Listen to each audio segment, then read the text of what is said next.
Characteristics of a computer. तो computer के कुछ खास खसूसियात होती हैं, यानी कैरेक्टरिस्टिक्स होती हैं जो इंसानों से उसे अलग करती हैं। अब पहले जो काम इंसान करते थे, हमने अब वो काम कंप्यूटर्स को दे दिए। वजह ये होती है कि कंप्यूटर के पास कुछ कैरेक्टरिस्टिक्स होती हैं जो स्पेशल होती हैं, जो आप और मैं एज ह्यूमंस उसको बीट नहीं कर सकते। तो उनमें से पहली तो होती है स्पीड। स्पीड इसलिए इतनी तेज होती है कंप्यूटर्स की कि हम उसे एक सेकंड में, कंप्यूटर की यूनिट ऑफ स्पीड मेजर करते ही नहीं, क्योंकि एक सेकंड में computer millions of instructions perform कर लेता है।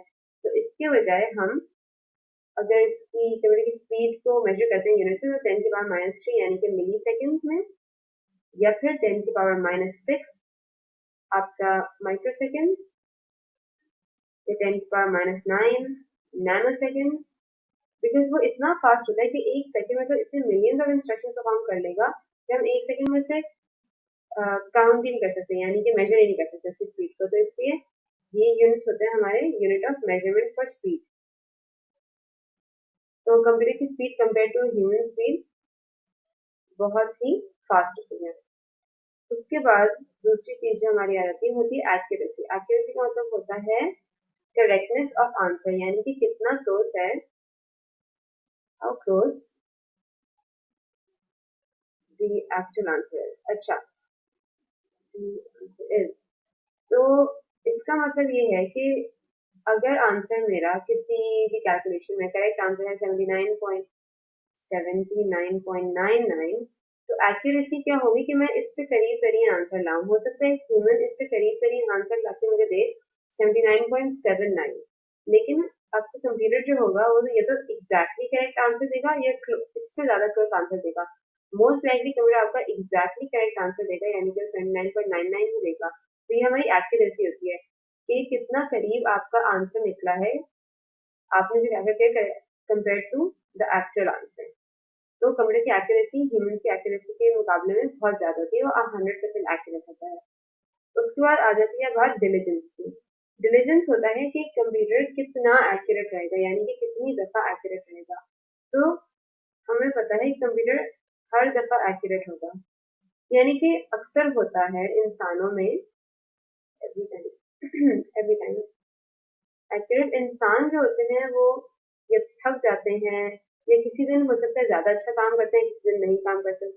तो एक जो इंसानों के अंदर जो मोनोटनी और टायर्डनेस होती है, यानी कि दोबारा दोबारा काम करने से जो थक जाते हैं, वो कंप्यूटर के अंदर नहीं होती। तो कंप्यूटर जब भी आंसर देगा वो 100% एक्यूरेट होगा, और वो हर दफा 100% एक्यूरेट आंसर देगा। इंसान हो सकता है पहली दफा पहला सवाल करे वो एक्यूरेट आंसर दे, और सेकंड टाइम करे तो एक्यूरेट आंसर दे, लेकिन फिर हो सकता है 3-4 दफा करने के बाद वो कोई एक्यूरेट आंसर ना दे।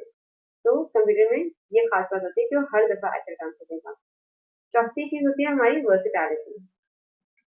वर्सेटैलिटी ये होती है कि कंप्यूटर एक वक्त में कितने सारे different types of operation perform कर सकता है। तो हम इसे कहते हैं मल्टीटास्किंग।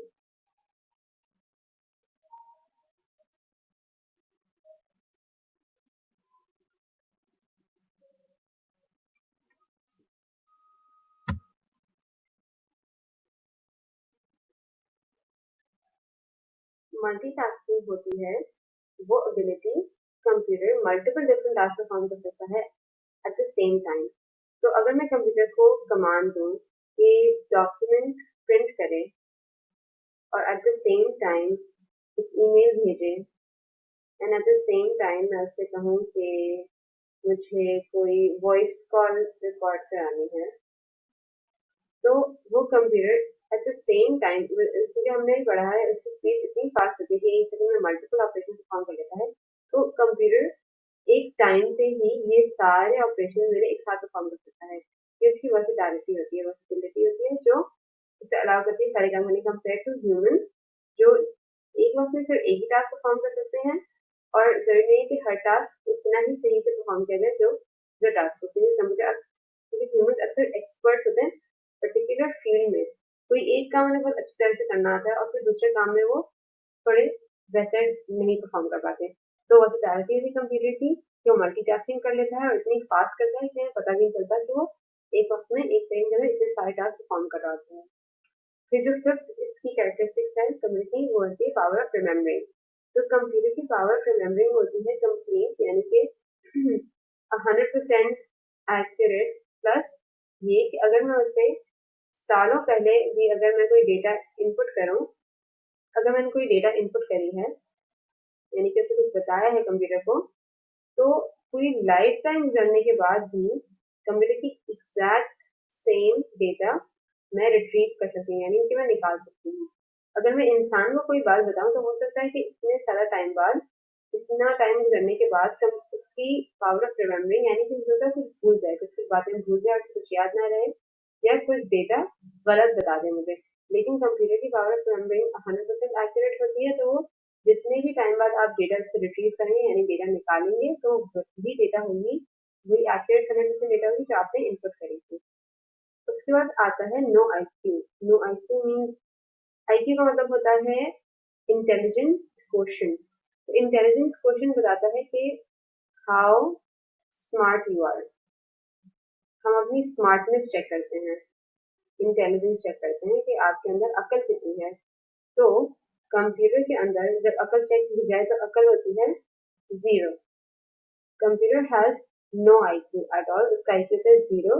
वजह ये होती है कि कंप्यूटर खुद अपनी तरफ से कुछ भी नहीं कराता है, यानी कि वो जो भी टास्क परफॉर्म कर रहा होता है वो होते हैं ह्यूमन मेड, यानी कि जो उसका जो सिस्टम होता है, उसके अंदर जितने भी ऑपरेशन परफॉर्म हो रहे होते हैं उनके किसी न किसी ने प्रोग्राम लिखा होता है, वो प्रोग्राम किसी ह्यूमन ने ही लिखा होता है, यानी कि ह्यूमन टर्न बताता है उसे कि उसे स्टेप्स में किस तरह से चल के कोई काम परफॉर्म करना है। तो जब तक कोई ह्यूमन उसे स्टेप्स बताएगा नहीं, कंप्यूटर कोई भी काम परफॉर्म नहीं कर सकता। इसलिए कंप्यूटर खुद अपनी अकल इस्तेमाल करने की सलाहियत नहीं होती, उसके अकल होती नहीं है। And that is a major difference humans और कंप्यूटर के अंदर। आखिरी बात होती है नो फीलिंग। अक्सर ह्यूमंस होते हैं जिनके अंदर इमोशंस होते हैं, तो आपका काम आपके इमोशंस को अफेक्ट करता है, आपके इमोशंस और काम को अफेक्ट करते हैं। लेकिन क्योंकि आपके पास कोई इमोशंस नहीं होते तो उसका जो भी काम होता है वर्क हैज नो इम्पैक्ट। तो जो भी वो आप काम उसे करने को देंगे उसका उसके इमोशन से कोई ताल्लुक नहीं होगा, जो कि एक बहुत ही बड़ा फायदा होता है कंप्यूटर से। इसके बाद हम देखते हैं कि कंप्यूटर सिस्टम क्या होते हैं। तो what is a computer system? Computer system हम जब कहते हैं तो कंप्यूटर सिस्टम होता है एक से भी ज्यादा कंप्यूटर एलिमेंट जब लॉजिकली रिलेटेड हो, यानी कि आपस में जुड़े हुए हों किसी न किसी लॉजिक के जरिए, और वो ऐसे कंट्रोल किए जाए कि वो एक साथ मिलकर कोई कॉमन गोल को हासिल कर लें, यानी कि मिलकर कोई काम परफॉर्म कर लें, उसे हम एक कंप्यूटर सिस्टम कहते हैं। तो ये हमारे पास एक एग्जाम्पल है वो कंप्यूटर सिस्टम। इसमें हमारा सिस्टम यूनिट है, इसे हम अक्सर सीपीयू भी कहते हैं, लेकिन हम इसे ऑफिशियली सिस्टम यूनिट कहते हैं। हमारे पास कीबोर्ड है, माउस है, मॉनिटर है। तो अगर हमारे पास कोई सिंपल सा कमांड हो यानी कि प्रिंटिंग अ डॉक्यूमेंट, अगर मैं उसे कमांड दूं कंप्यूटर को कि print a word document, word Microsoft word के अंदर कोई डॉक्यूमेंट है उसे प्रिंट करो, तो अपने माउस के जरिए माउस अब हमारा कनेक्टेड होगा सिस्टम यूनिट के पीछे यूएसबी केबल से, कीबोर्ड भी कनेक्टेड होगा पीछे यूएसबी केबल से, डेस्कटॉप भी कनेक्टेड होगा और आपको सिस्टम यूनिट का कोई पावर बैंक से पावर यानी इलेक्ट्रिकल सप्लाई से कनेक्टेड होगा।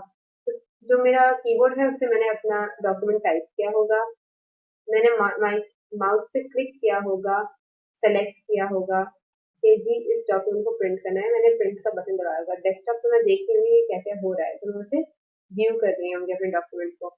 और बिहाइंड द सीन आपका जो प्रिंटर है वो अब कनेक्टेड होता है सीपीयू से, तो सीपीयू प्रिंटर उसे कमांड देता है, तो यानी कि आपका सीपीयू जो है वो बात करेगा आपके प्रिंटर से और फिर उसे कमांड देगा कि किस तरह से उसे टास्क कंप्लीट करना है, यानी टास्क हमारा था प्रिंटिंग अ वर्ड डॉक्यूमेंट।